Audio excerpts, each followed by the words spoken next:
പള്ളിയിൽ പോകാനുള്ള ഒരു ഗെറ്റ് റെഡി വിത്ത് മീ ആയാലോ? ഇത് December 31 2025 എടുത്തൊരു വീഡിയോ ആണ്. ഒരു ദിവസം കഴിഞ്ഞിട്ടാണ് ഗൈസ് ഞാൻ പോസ്റ്റ് ചെയ്യുന്നത്. ഫസ്റ്റ് യൂസ് ചെയ്ത പോൺസിൻ്റെ ജെൽ ബേസ്ഡ് മോയ്സ്ചറൈസർ ആണ്.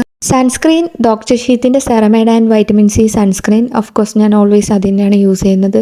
വെറ്റ് ആൻഡ് വൈൽഡിൻ്റെ ഐബ്രോ പാലറ്റാണ് ഞാൻ ഇവിടെ യൂസ് ചെയ്തേക്കുന്നത്. കാരണം ഇതിൽ വാക്സും വരുന്നുണ്ട്, ഇവരുടെ ബ്ലാക്ക് ആൻഡ് ബ്രൗൺ 2 ഷെയ്ഡും വരുന്നുണ്ട്. നിങ്ങൾക്ക് ഐബ്രോ ഒക്കെ ഫിൽ ചെയ്യാൻ ഇഷ്ടമുള്ളവരാണെങ്കിൽ ഇത് വാങ്ങിച്ച് ട്രൈ ചെയ്ത് നോക്കുക. അത് കഴിഞ്ഞ് ഞാൻ യൂസ് ചെയ്തത് Maybelline ഫിറ്റ് മീ ഫൗണ്ടേഷൻ ആണ്. ഇതെൻ്റെ ഷെയ്ഡ് വരുമ്പോൾ 310 ആണ്. ഇത് ഞാൻ യൂസ് ചെയ്യുമ്പോൾ എപ്പോഴും ഞാൻ മോയ്സ്ചറൈസറുമായിട്ട് മിക്സ് ചെയ്തിട്ടാണ് അപ്ലൈ ചെയ്യുന്നത്. നിങ്ങൾ ഒരുപാട് വീഡിയോയിൽ കണ്ടിട്ടുണ്ടായിരിക്കും. കാരണം ഓവറായിട്ട് മേക്കപ്പ് ഇട്ട് കഴിഞ്ഞാൽ എനിക്ക് എൻ്റെ മുഖത്തിന് കൊള്ളൂല.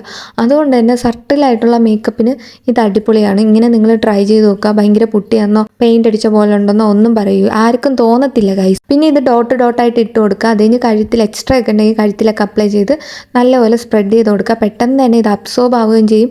പെട്ടെന്ന് നമ്മുടെ സ്കിന്നിലോട്ട് നമ്മുടെ സ്കിന്നിൻ്റെ ആ ഒരു കളർ ഷെയ്ഡ് തന്നെ കിട്ടുകയും ചെയ്യും. അത് കഴിഞ്ഞിട്ട് ഞാൻ യൂസ് ചെയ്ത ലാക്മേയുടെ ബർഗണ്ടി ലഷ് എന്ന് പറഞ്ഞിട്ടൊരു ഷെയ്ഡിലുള്ള ലിപ്സ്റ്റിക്കാണ്. ഇതിന് 2 പർപ്പസ് ഉണ്ട്. നമുക്ക് ലിപ്സ്റ്റിക്കായിട്ടും യൂസ് ചെയ്യാം, ചീക്ക് ടിൻ്റായിട്ടും യൂസ് ചെയ്യാം.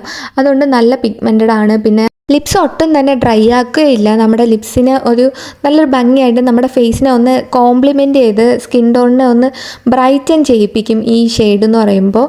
അത് കഴിഞ്ഞ് ഞാൻ ചീക്ക് ടിൻ്റായിട്ടും ഇത് തന്നെയാണ് യൂസ് ചെയ്തത്. അത് കഴിയുമ്പോൾ നിങ്ങൾക്കൊരു ഡിഫറൻസ് മനസ്സിലാവും. ഒരു മേക്കപ്പൊക്കെ കംപ്ലീറ്റ് ആയൊരു ലുക്ക് കിട്ടും. ഗൈസ്കാർ അപ്ലൈ ചെയ്യാൻ മറന്നുപോയി. അത് കഴിഞ്ഞ് ഇടയ്ക്ക് ഓർത്തപ്പോൾ പിന്നെ ഞാൻ അതും അപ്ലൈ ചെയ്തു. ഇത് സ്റ്റുഡിയോ നിന്ന് വാങ്ങിച്ചതാണ്. ഇത് വാട്ടർ പ്രൂഫൊന്നും അല്ല. കാരണം ഞാൻ പള്ളിയിൽ പോയി കരഞ്ഞപ്പോൾ ഇതെല്ലാം പോയി ഗൈസ്. അതുകൊണ്ട് വാട്ടർ പ്രൂഫൊന്നും അല്ല.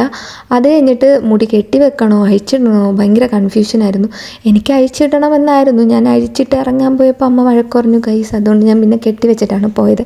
ഇത്രയേ ഉള്ളൂ വീഡിയോ. ഇഷ്ടപ്പെട്ടെങ്കിൽ ലൈക്ക് ചെയ്യുക, ഷെയർ ചെയ്യുക, സബ്സ്ക്രൈബ് ചെയ്യുക. Happy new year guys. Bye bye.